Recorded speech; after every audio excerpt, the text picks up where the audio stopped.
Break के बाद एक बार फिर से स्वागत है आप सभी का।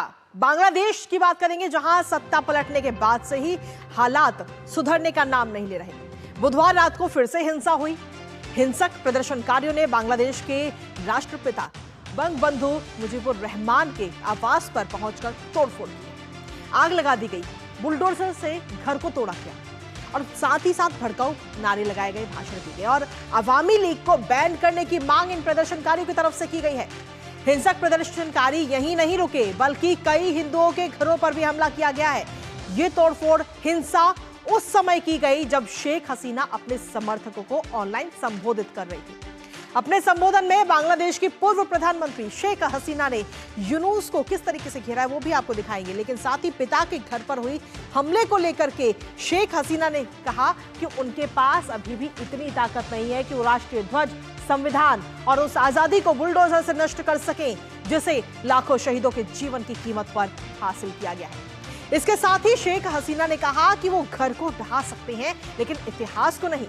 बुलडोजर से इतिहास नहीं मिटा करता। आज बात करेंगे बांग्लादेश के इन तमाम ताजा हालातों पर, लेकिन उससे पहले आपको ग्राफिक्स के जरिए दिखाते हैं कि आखिर कल रात को क्या कुछ वहां पर हुआ है। तो बांग्लादेश में ये हिंसा की आग एक बार फिर से भड़कती हुई नजर आई है और तस्वीर के माध्यम से हम आपको दिखा रहे हैं कि घर को किस तरीके से आग लगाई गई, बुलडोजर से तोड़ा गया। बंगबंधु मेमोरियल म्यूजियम में उपद्रवी वहां पर पहुंचे और इस पूरा जो म्यूजियम है उसको आग के हवाले कर दिया गया। ये तस्वीर भी हम आपको दिखा रहे हैं। शेख मुजीबुर रहमान का निजी आवास था ये म्यूजियम, और यहाँ पर अचानक से किस तरीके से प्रदर्शनकारी पहुंचते हैं और इस घर को आग लगा दी जाती है। देश के संस्थापक और पूर्व राष्ट्रपिता थे शेख मुजीबुर रहमान, और इस तरह से अगर हम देखें तो कई सारे सवाल खड़े हो रहे हैं। स्टूडेंट्स अगेंस्ट डिस्क्रिमिनेशन के संयोजक का फेसबुक पर ये जो पोस्ट है वो इस वक्त वायरल भी है।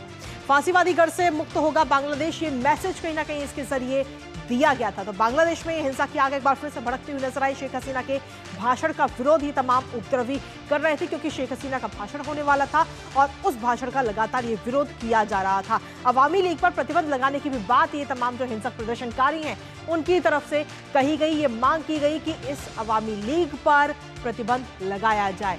तो भारत का जो पड़ोसी देश है बांग्लादेश, वहां पर एक बार फिर से हालात कहीं ना कहीं नाजुक बने हुए नजर आ रहे हैं। इसके साथ ही आखिर ये हिंसा क्यों भड़की थी वो इस पर एक बार नजर डालते हैं। आपको बता दें कि अवामी लीग की सड़कों पर उतरने की पूरी प्लानिंग थी और उससे पहले कहीं ना कहीं हिंसा भड़कती हुई नजर आई है। अवामी लीग आज सड़कों पर उतरने की पूरी प्लानिंग थी और उससे पहले यहाँ पर ये हिंसक प्रदर्शनकारी अचानक से पहुंचते हैं और हिंसा करते हुए नजर आते हैं।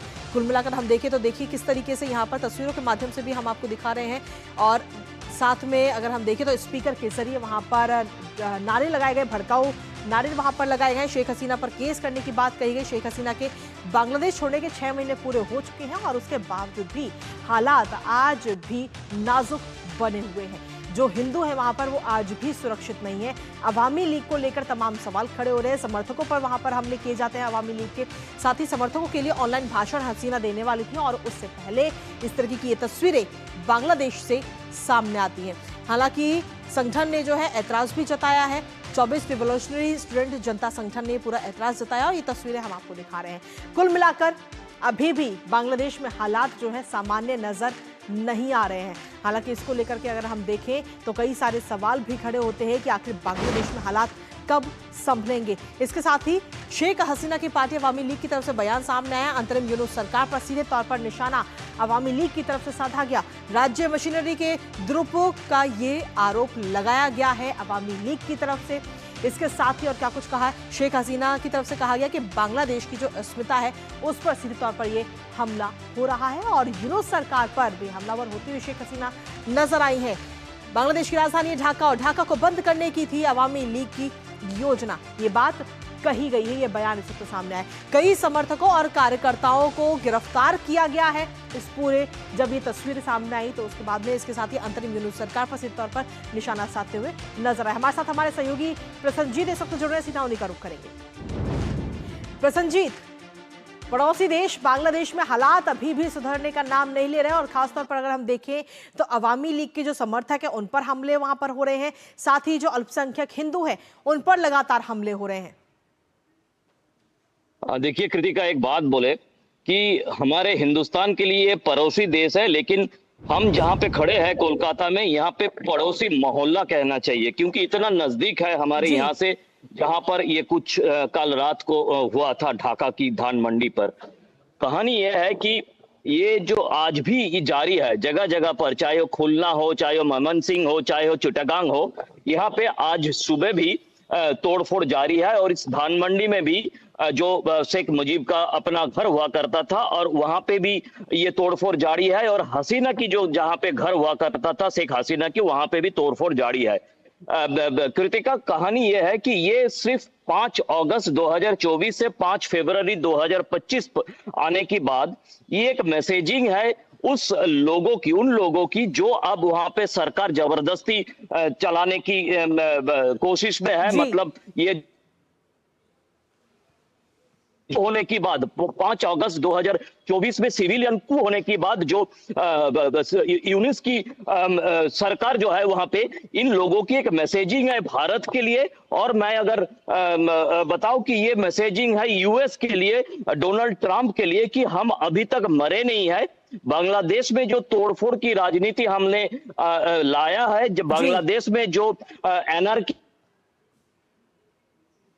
एनर्की का अभी तक अंत नहीं हुआ, तो इसीलिए आप लोग समझ के चले कि आप अगर इस एनर्की को खत्म करना चाहेंगे तो हम ऊपर से सरकारी तरफ से ये एनर्की को जारी रखेंगे। कृतिका, मैं एक बात कहकर इस अंत करूंगा, यह है कि बुलडोजर लेके जब 500,000 लोग किसी जगह पे तोड़फोड़ करते हैं, और वो भी अपने जाति के पिता की घर पे, और सरकार चुपचाप बैठे रहे, तो ये समझना मुश्किल नहीं है कि किसकी मदद से ये कुछ किया गया है और किया जा रहा है। कृतिका, बिल्कुल। और इसी के साथ ये भी कहा जा रहा है कि जब ये तोड़फोड़ हो रही थी तो उस दौरान वहां पर पुलिस भी मौजूद थी, लेकिन पुलिस कहीं ना कहीं मूक दर्शक बनती हुई नजर आई। फिलहाल बहुत बहुत शुक्रिया तमाम जानकारी हमारे साथ साझा करने के लिए प्रसन्नजीत। तो कुल मिलाकर बांग्लादेश के हालात इस वक्त सामान्य होते नजर नहीं आ रहे। हालांकि बांग्लादेश की पल पल की अपडेट हम आप तक लगातार पहुंचाते रहेंगे, लेकिन इसी के साथ फिलहाल न्यूज पंच में मुझे और हमारी पूरी टीम को दीजिए अनुमति। 2 बजे फिर होगी आपसे मुलाकात कुछ और अहम खबरों के साथ। तब तक के लिए नमस्कार।